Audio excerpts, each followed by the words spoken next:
Alright, so our cakes are done. Now, hang on. They're out of the oven. They are cooling. Show you a trick or two about that. Hang on. Where'd I put the small one? There it is.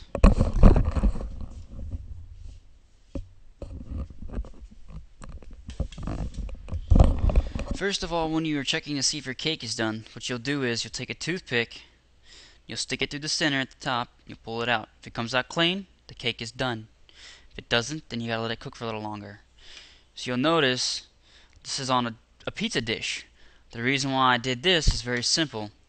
When you take the pan that's been in the oven exposed as metal, which conducts heat at 350 degrees for almost 30 minutes, what do you think is going to happen to the metal?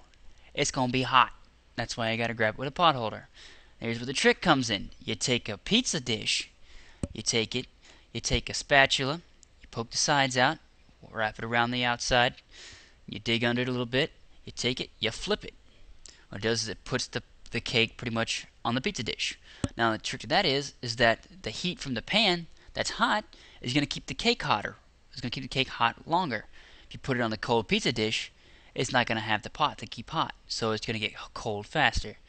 Now what you do after that is you let it sit here and cool. You can't put hot ice. You can't put icing, which is pretty much a sugar compound, on a hot cake. It'll melt it and make a huge mess. You don't want that unless you're aiming for some really nasty cupcakes or some like cinnamon roll thing.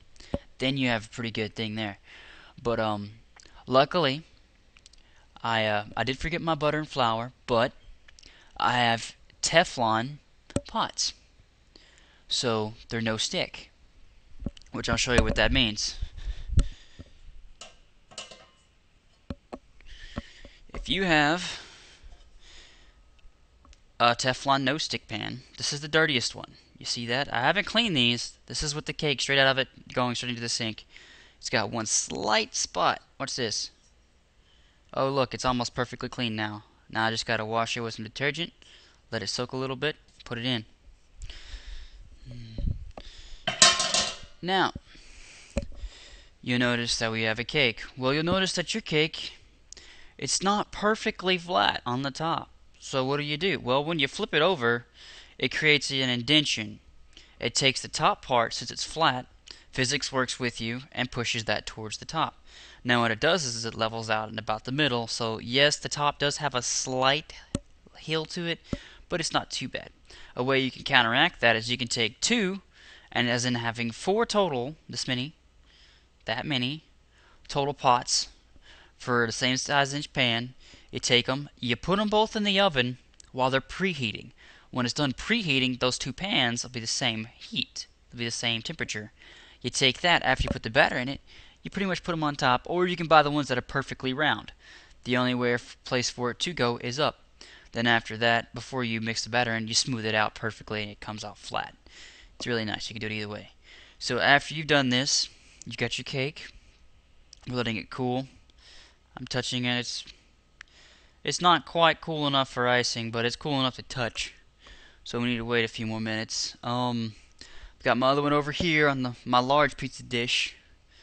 Uh, Aside from that, I mean, you can make your own icing if you really wanted to. And generally, since this is a spice cake, you want to use cream cheese icing. But it doesn't really matter. I mean, the texture of the icing and the taste of the icing should complement the cake, but it doesn't really have to. And for spice cake, you don't really need icing. It's pretty good by itself. But for regular plain vanilla cake, you'll want some kind of icing to go with it. Now, generally what I would suggest is while you're letting the cakes cook, to clean your kitchen. But I'm not too worried about it right now because I ain't got nothing to do tomorrow. I'm just going to throw away the stuff that could rot or get bacteria on it. And I'll worry about washing the pots tomorrow. But aside from that, you just let it cool off. And once it's done cooling, we'll start icing. Now, just to reiterate, if you serve a raw cake, people can get sick. So make sure you stab the middle. And it comes out clean. When I say clean, I don't mean it comes out the same way it came in exactly. You're going to have streaks, you're going to have slight oily texture to it. But if it comes back with clumps on it, as in part of the brown stuff or white stuff or whatever the cake is made of, then it's wrong and you need to cook it for more. What you do is you'll take it, you'll make sure it's preheated. When you open the door, some of the heat's going to get out, so it's going to drop below 350, so your light's going to go out. So you just stick it in there, put it in for about a minute or two more. After the light comes back on, about a minute or two more, and you take it, pull it out, check it again. If it's good then you take it out and let it cool. Now, some key tips. Don't take it out of the cake pan until after you've checked to make sure it's clear, as in it's done cooking. If you flop it onto the pizza dish and it ain't done cooking, well, first of all, your bottom has now become your top, and so you're going to have to flip it, and then after you flipped it, it's going to have to cook. So you got two issues there. Now, I don't ever hardly lick the batters, beaters, or anything. I just wash that crap, but my girlfriend likes it, so I'll let her have that. Yeah, she's not here, but whatever. When I do make cakes for her there, she can have it. Trying to make sure I didn't forget anything.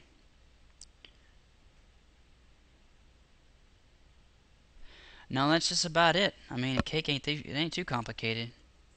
Cupcakes are about the same. You'll stab every one of them individually. After you get through about 8 or 9, and they're in the middle, towards the middle of the cake, the pan. Pans are almost always rectangle like this, long this way, wide this way. If you check out like these 6 right here, and they're done in the middle, most likely the ones on the outside are already done too, so you ain't got to worry about that. Now, other than that, cupcakes work about the same, but you can't flip them. I mean, you can take each cupcake out individually, but by the time you get them all out, they're going to be cool anyway, so it doesn't matter. So you can just leave those in there. Aside from that, video 3, we'll do the icing and we'll screw around with decorating.